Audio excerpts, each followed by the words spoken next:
Bon matin à tous!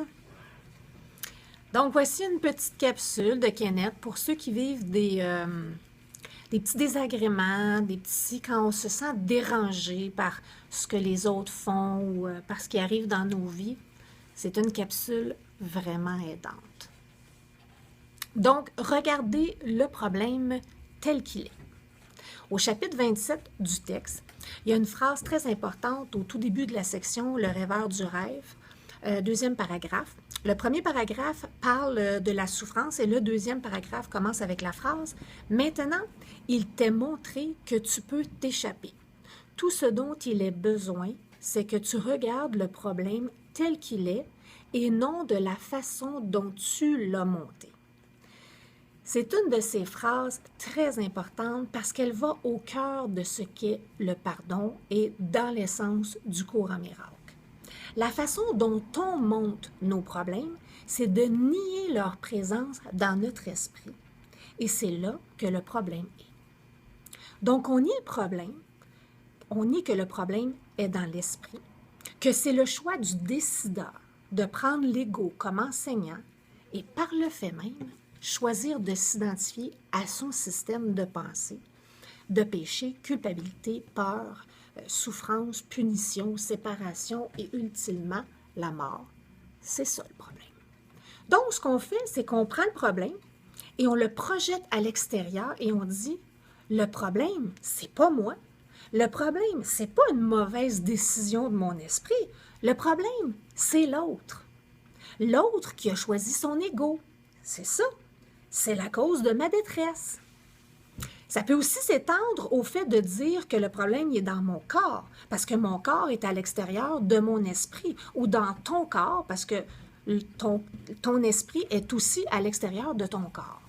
Donc, la façon dont on montre le problème, c'est en disant carrément, c'est pas la décision de mon esprit pour la culpabilité. Mon problème, c'est mon corps malade, c'est mon compte en banque malade, c'est mes relations affectives malades, ou le problème, c'est la décision du premier ministre, ou la température, les magasins, ou le problème, c'est lui, c'est elle, et c'est comme ça incessamment dans nos vies. Hein? Toutes nos souffrances, toutes viennent de la croyance que le problème est là où il n'est pas.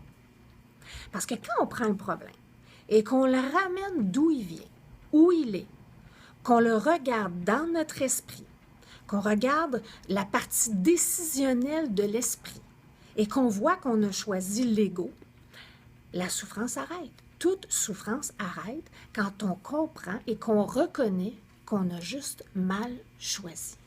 Parce qu'indéniablement, si j'ai mal choisi, j'ai choisi le mauvais enseignant. Et en principe, je pourrais choisir le bon enseignant. Parce que s'il y a un mauvais choix, il doit avoir aussi un bon choix. Et ça, c'est le but d'un miracle. Hein? Jésus nous dit que le miracle établit que je rêve un rêve et que son contenu est faux. Le miracle établit que je suis le rêveur du rêve. Je suis le décideur.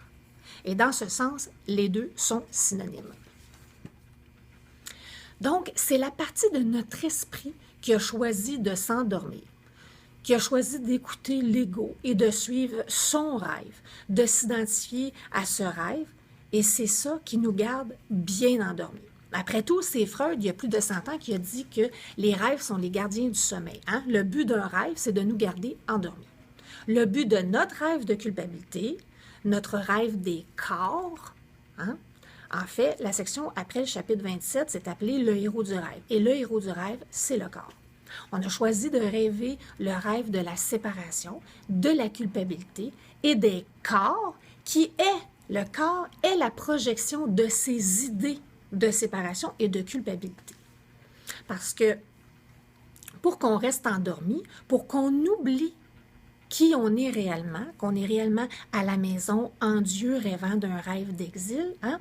Un rêve de séparation, rêvant qu'on est un individu avec une identité spéciale, qu'on chérit, hein, cette identité, on pourrait même tuer pour la préserver.